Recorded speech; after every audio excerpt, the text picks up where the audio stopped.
Om Shanti.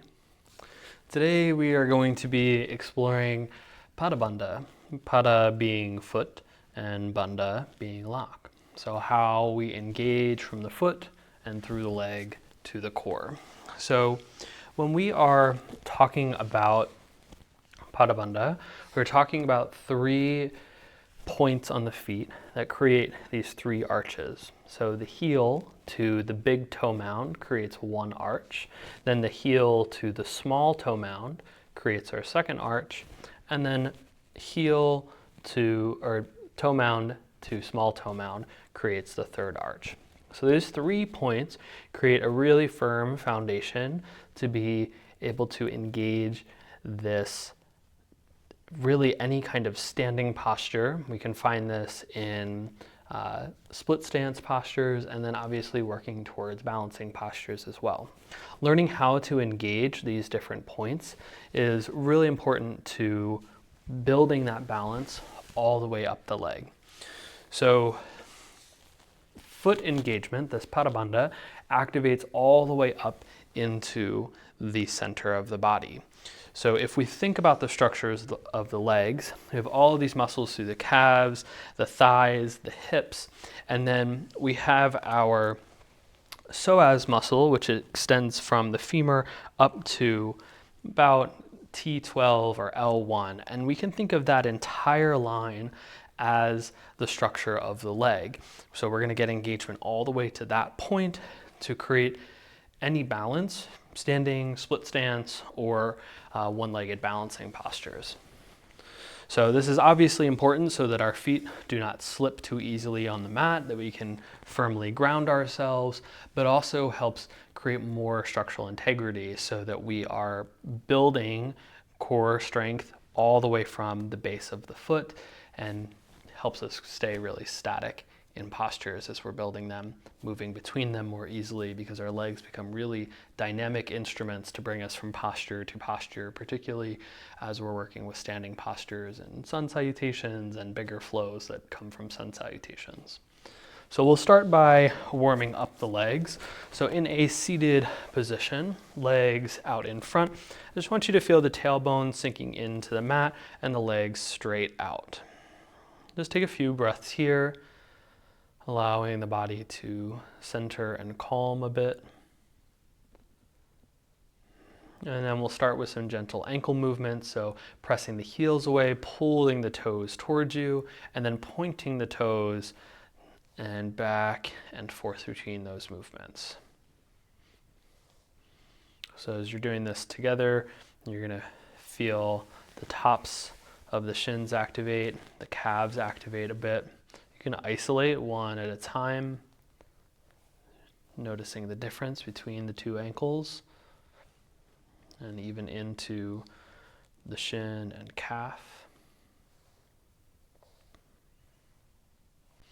I like to bring my legs out a little bit for this one, and then we will rotate the ankles in one direction,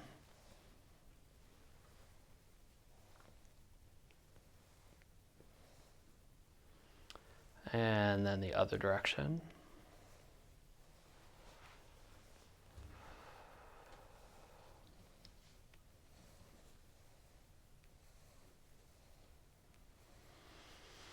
And then leaning back onto the hands a little bit. You can keep them forward or just in a seated position, but we'll start with the hands back. Bring one heel into the hip, and then switching over to the other side. Just beginning to warm up the knees and the hips a bit.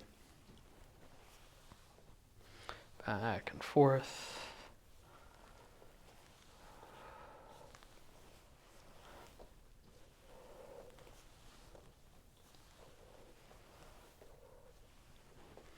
And then we'll go into half butterflies. So the heel comes in, we drop the knee out to the side, it comes back to center, and then we switch.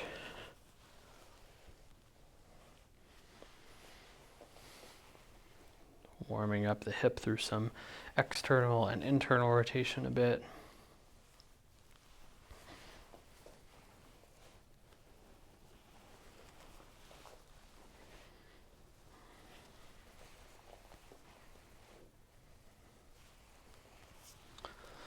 And then we'll do both legs together. So both of the feet come in, we drop the knees out, bring them together, and send them out.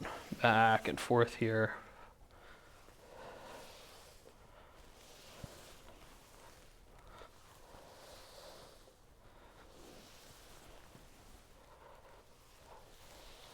One more time. And then stay in this position. Bring the fingers around the toes, pull the heels in towards the groin, and bounce the knees a few times, lengthening the spine for some butterflies.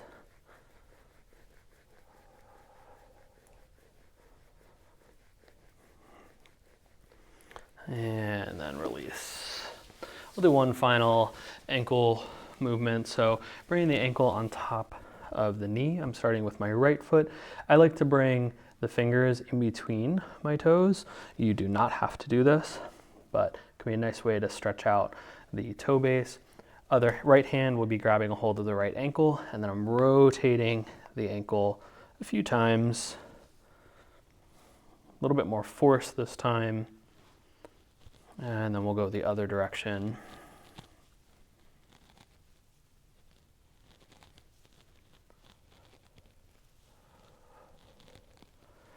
And release. Switching over to the other side. Left ankle on top of right knee. Grab a hold of that left ankle. Begin to rotate the knee the ankle a few times in one direction. And the other direction.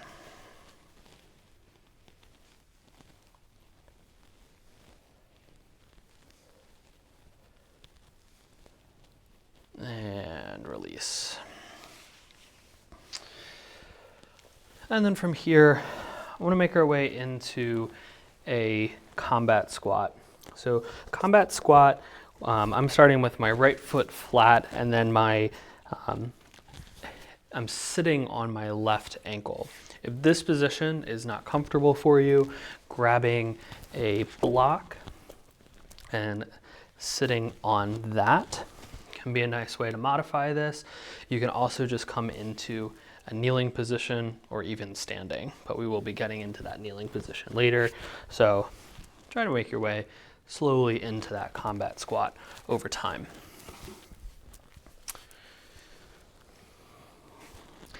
Here I like to start with hand over the 4 small toes.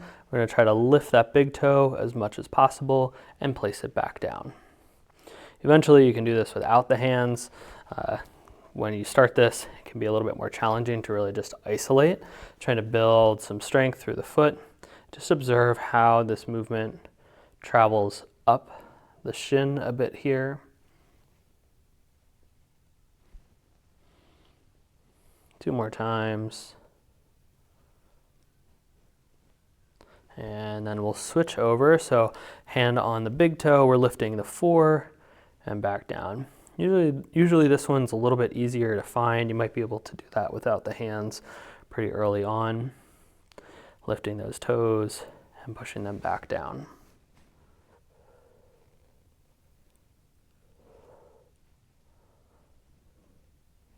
Two more times.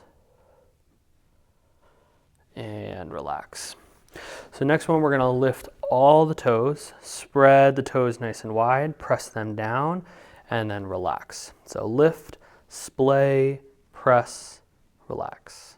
Lift, splay, relax.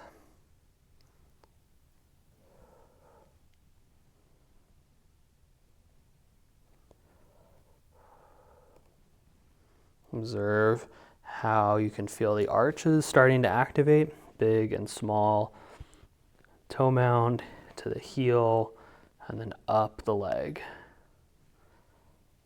One more, and relax. So for this next one, I want us to focus on really creating an intense arch in the foot. So we're pressing all of those stabilizing points down and then squeezing them together and then relaxing that pressure. Pressing down, squeeze, and relax. A lot of times when people start to do this, they want to lift up that big toe mound. I want you to really keep that firmly on the ground. Pressing in, squeeze, and relax. Okay.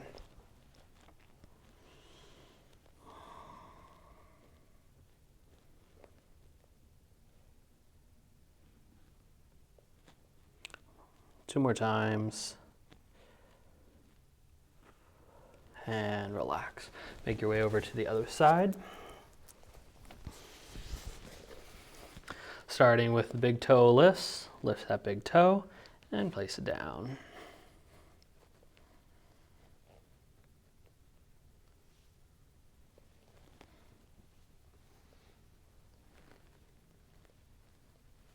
Two more times. And switch, big toe is down, other four lift.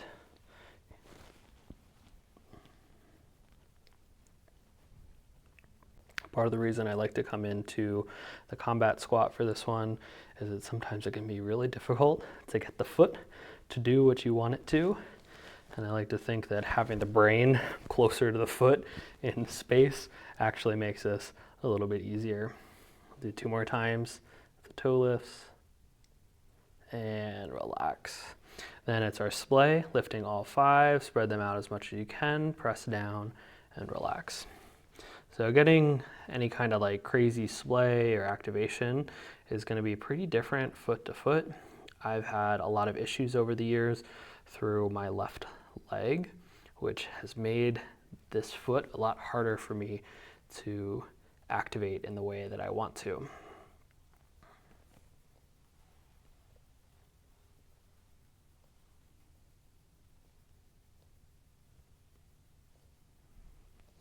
So it can be a bit of a mind game, really having to focus in on what you want it to do.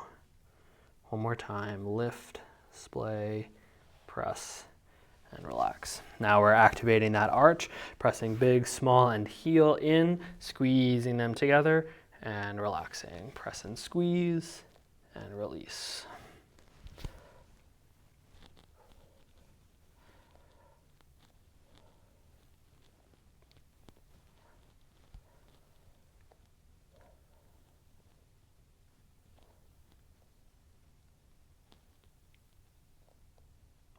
One more, and relax. All right, we're gonna make our way into a lunging position. We'll start with the right foot forward. So for this lunge, I want you to start with the knee directly over the front ankle, the knee under the hips. So starting to play a little bit more with our arches, you can lean slightly forward here, pressing both of the toe mounds into the ground, lifting the heel and back down. Essentially, some single leg calf raises here. Trying to do this with as much control as possible. If you want to make this more intense, you can come into a high lunge position, lifting the heel and placing it back down.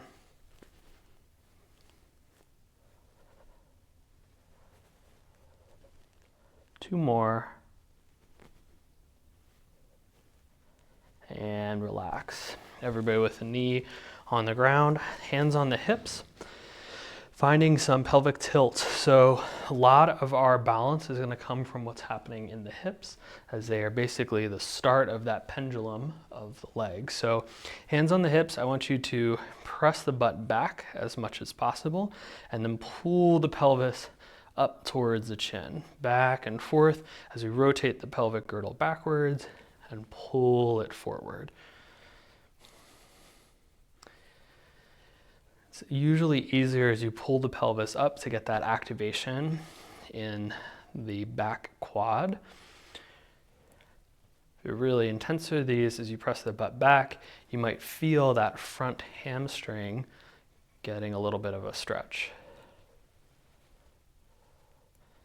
Essentially, super isolated cat-cows just in the hips. One more time, back and forth, before we switch sides. Bring the left foot forward, preparing for those calf raises. Again, you can lean forward into that front leg a little bit, lift the calf, and back down, or lift the heel, I should say. Making it more challenging if you want, coming into a high lunge.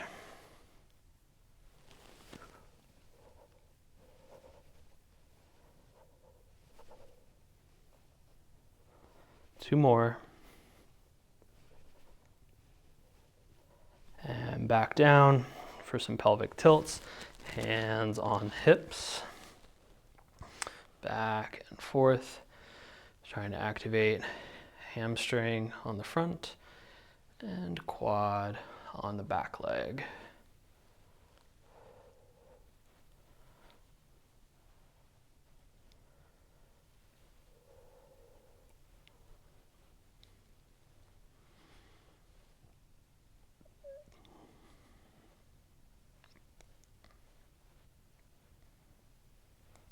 Two more times.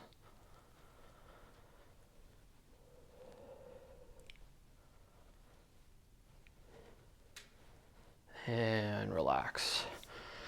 We're going to be switching back and forth a lot with the legs, bringing the right foot forward, making our way into a low lunge. So really being intentional about how we build this low lunge position. We want to make sure that as we drop that back knee back further, that the knee still stays over the ankle. A lot of times what I see is people coming into a really shallow version of a lunge and dropping that knee forward. Now, this isn't a huge problem if you have really strong, healthy knees. This is going to be a fine position for you and can be one that you can work towards. But I don't know the health of your knees, what's going on, but I do know that knee over ankle is going to bring you into the safest version of a lunge position. And this stays true for any kind of split stance posture for the most part. So if we're working in a warrior two, we want knee over ankle because I know that things are good and safe here. For our low lunge, the chest comes towards the thigh, hands come on the ground. If the ground is too far away, you get blocks under the hands. I want you to feel that front foot active into the ground. We're primarily focused on the low body here, so your hips are sinking forwards and down. The chest can reach up a little bit, but it's primarily about releasing through the hips. Continue to feel those 3 points on that right foot as you release into this low lunge. Take some deep breaths. Observe where you're feeling that stretch, probably in the back leg, hip flexors, maybe some other spots as well. And we're going to work on building a high lunge position. So when we come into this high lunge, we're tucking the back toe. And this means that we're working on bringing the big and small toe mound onto the ground. Then we've got 5 points active in the feet. So 4 arches that are helping create our stability as we lift that back knee. Now, usually for a high lunge, I like to come onto fists instead of fingertips or palms. Hips are still sinking forwards and down, but you're kind of pressing back through the heel to open up the hips and feel 3 arches on the front foot and 1 arch on the back foot, creating your stability here. Think about pressing them firmly down into the earth, and then I want you to squeeze them together a little bit as if you're trying to pull them closer together, although there's not a lot of movement. When you do this, you should get a lot of activation in the legs. We'll breathe deeply here.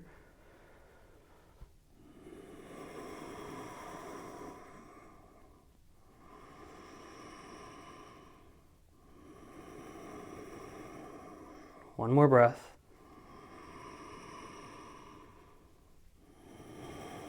And release.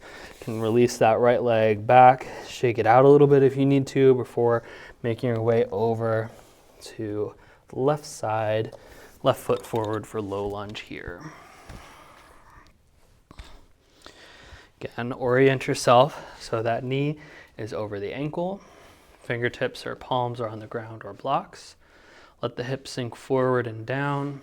Open up the chest slightly and breathe deeply. Find 3 points on that front foot. 3 arches active. And allow that to release through the hips into the midsection as you get a nice stretch through that back leg, hip flexor.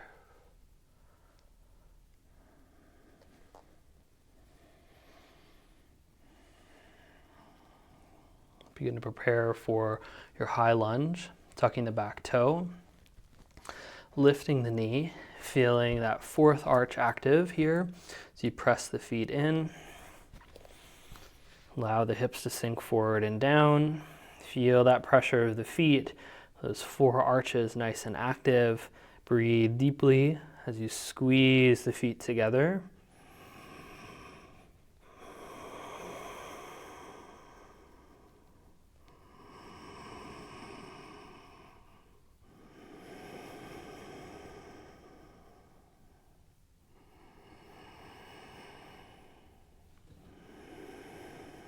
You can step that foot forward and make your way all the way up to a standing position. As you relax, kind of shaking the legs out a bit, maybe rolling the ankles out some, just noticing how those hips feel after that high lunge. So we're going to start by building our Tadasana position. So feet are pretty close together, and while we start this, I want you to lift all of the toes. You can splay them out a little bit as you press the big toe mound, heels, and small toe mound into the ground. Feel that activation. Try to feel all 6 points through the foot. A little bit of a bend in the knees so that the legs are buoyant and ready to kind of adjust that weight. Then you can release the toes. Continue to feel those 6 points being your grounding. As the legs are buoyant, you make your way up into the hips. Just a slight pelvic tilt here, tailbone dropping down, pelvis lifting just a little bit, enough to feel a little bit of engagement through the front side of the core. Making sure the glutes are relaxed, you lengthen the spine, close the eyes, and feel this mountain from those 6 points. As you breathe deeply, you might notice how the body is always making these micro adjustments to keep you in balance. As you sway slightly to one side, forward, back. Just observe it for a moment. If you need to for this next part, you can open the eyes, but I want you to begin to intentionally shift the weight forwards, leaning as far forward as it's comfortable, but keeping the heels on the mat. And then doing the same thing backwards, but keeping the toes on the mat. It's going to be a little bit harder in this direction. And then back to center, rock to one side and the other. And notice how the weight is shifting while we go through one more time, rocking forwards, backwards,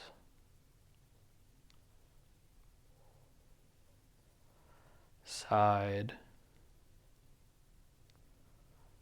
to side.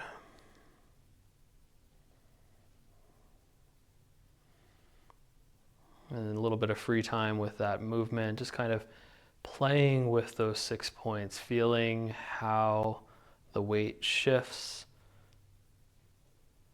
as you move around the feet through those 3 points.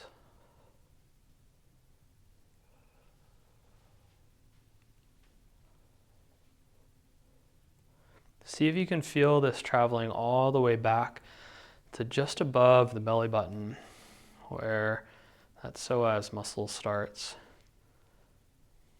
Pendulum of the legs.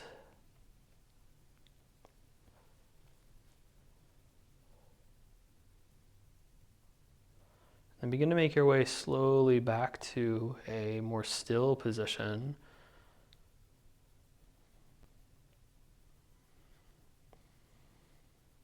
Feeling the feet pressing into the earth, the legs are buoyant and ready for action. That slight tailbone tuck and the length through the spine to build that Tadasana as you relax the shoulders, jaw, and tongue.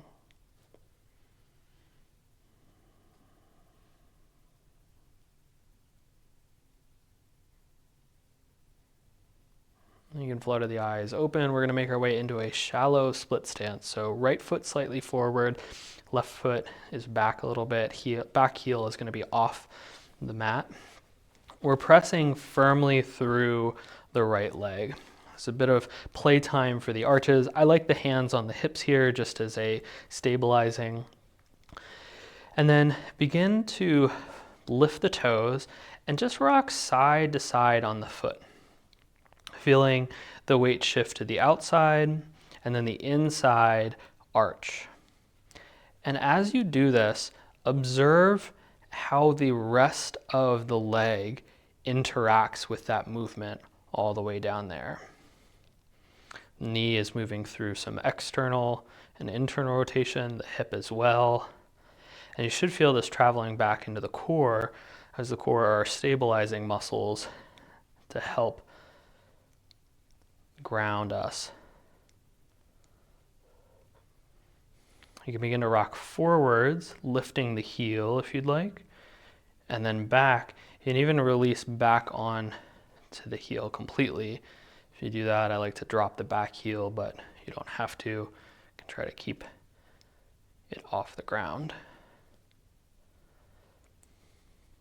Again, noticing how the rest of the leg operates and moves with this movement as you're shifting forwards and backwards. Part of this little exercise, you can have some free time moving side to side, forward and backwards, maybe even kind of going around in a circle. Part of the reason for this exercise is to know that if we're in a balancing posture, we can press through the part of the foot that is not active. We can start to activate that, and that activation happens all the way back at the core to help us stabilize. Okay, switching sides. Left foot forward, right foot back. You can do hands on the hips or wherever it's comfortable for you. Lifting the toes, begin to rock side to side, outside to inside.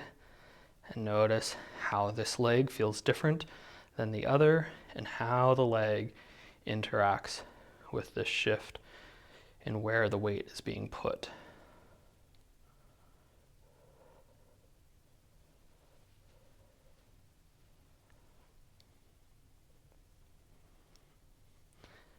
And then when you're ready, you can start to rock forwards and backwards.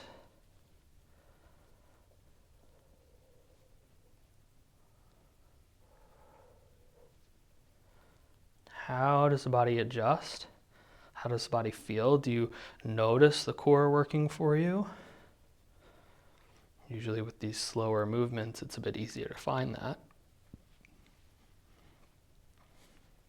And then a bit of free time, side to side, forward and backwards, rolling around. Feel that activation, those arches engaged.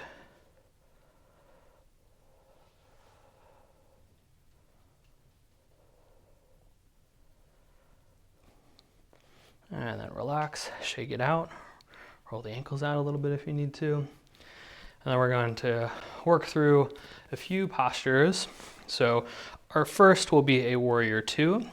So for our warrior two, our legs are pretty far apart, but for this, we're really focused on the feet, so you can keep the legs a bit closer together. Like I said earlier, I want the knee over the front ankle. Back foot is going to be on the ground. We have all 3 points of the back foot on the ground, and we're probably focused a little bit more on the outside of the foot. The hips are open to the side a bit. It's not so far that we're creating any unnecessary pressure, but just slightly open. And then arms will come one forward, one back. I want you to feel those points. You can try to lift the toes in the position. Feel those 6 points between both feet as they press in, and you're nice and firm in the standing posture. Just trying to feel it for a moment here. And notice how this activates through the legs back to the core to create a lot of stability in your warrior two. You can step the legs together, shake it out a little bit, and we'll switch over to the other side. Right foot is back, feet are firmly planted. opening the hips slightly to the side. Feel the feet press in. You can lift the toes if you'd like for a little bit. And the arms can follow as well if you'd like. Not our primary focus, but still can get a little bit out of this full warrior two. So one thing to note when we're doing this warrior two posture is sometimes that front knee wants to sweep inside, particularly as we open up the hips, but that is not keeping the knee over the ankle. So you want to feel the inside of the foot pressing in to keep that knee out a bit. Engaging all the way through the legs back to the core. Take a few final breaths here, maybe relaxing the toes, but keeping that engagement through each of the big toe mound, small toe mound, and heel. And step the legs together, shake things out a little bit. Next one will be a crescent warrior. So a crescent position is going to bring us into that same stance that we were in for our high lunge. So right foot forward, left foot back, but heel of the back foot is off the ground. Feel those 4 points really firmly rooted to the earth. You can bring hands to heart center for this, and then make your way from the arches of the foot through the legs back to the core as you find engagement all the way up the posture. Take some deep breaths here and notice that back foot as it's shifting to the big toe, to the outside. Are you able to keep things balanced between that back arch? If you're doing this right, it won't take you long to really feel the heat of the legs warming you up. Step it forward and switch over to the other side after a little shake if you'd like. Right foot back, building yourself up to that crescent. Still, knee is over ankle for this posture. Hands can come to heart center. Feel those 4 points active into the earth, pressing into the ground, all the way back to the core. Take some deep breaths here.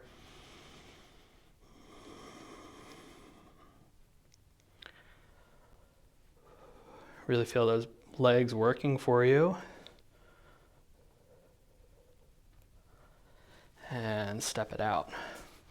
Take a little release, and then you can turn sideways on your mat and step the feet out for a split stance version.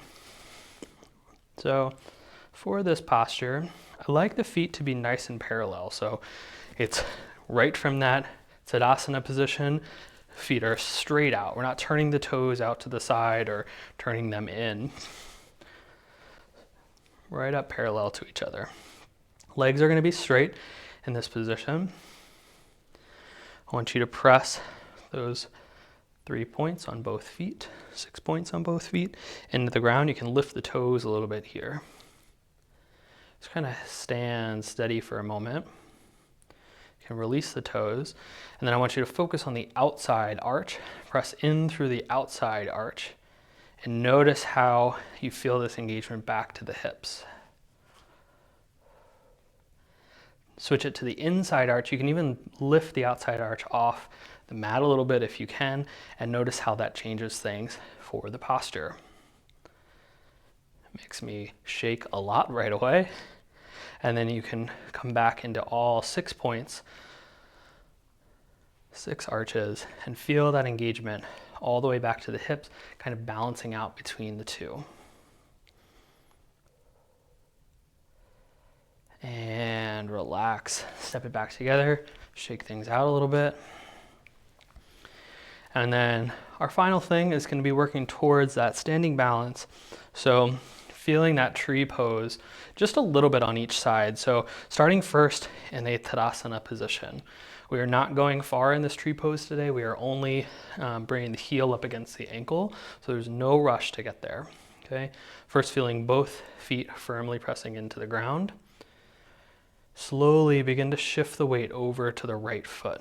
Feel those 3 points creating firm grounding as you bend the left knee until just the toes are on the ground. Maybe you have the toe mounds on a little bit as well.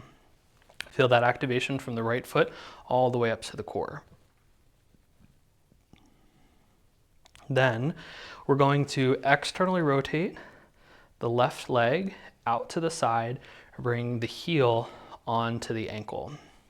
In this position, you can be a little bit active in that left knee. Although that Pada Bandha on the left foot is not super active here, we can still think about it pressing. So if you want to bring that foot flat against the ankle, you can, pressing in a little bit with the left foot and down through the right foot. Hands can come to heart center if you'd like, thinking about pulling all of that energy back to the center of the body as you press that right foot down and press the left knee out. Deep breaths here, just observing that balance for a moment and see how that right foot is probably shifting a little bit side to side, maybe even forward and backwards, but see if you can correct it. If you are very wobbly in this posture, you're gonna have to do a lot more correction as you shift side to side, okay? Slowly release. Make your way over to the other side. Left foot firmly planting in. You can bend that right knee. And then when you're ready, you rotate that right knee out. Hands can come to heart center. Notice how this side feels a little bit different. Bring the foot flat against the ankle if you'd like. Continue to press out through that right knee. Feel the core engaged.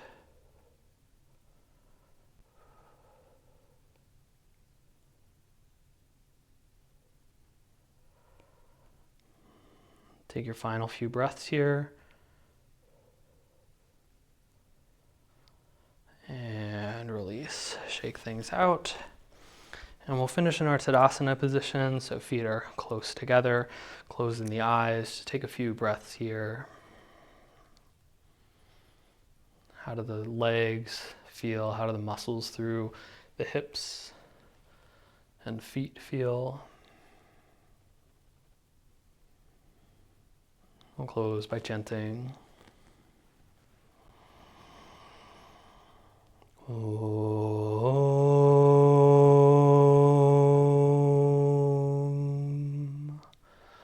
Om.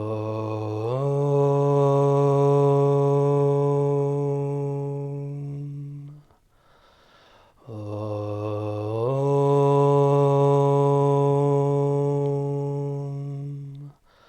Om Shanti. Shanti. Shanti. May you be blessed with radiant joy, peace, prosperity, and abundant health. Om Shanti.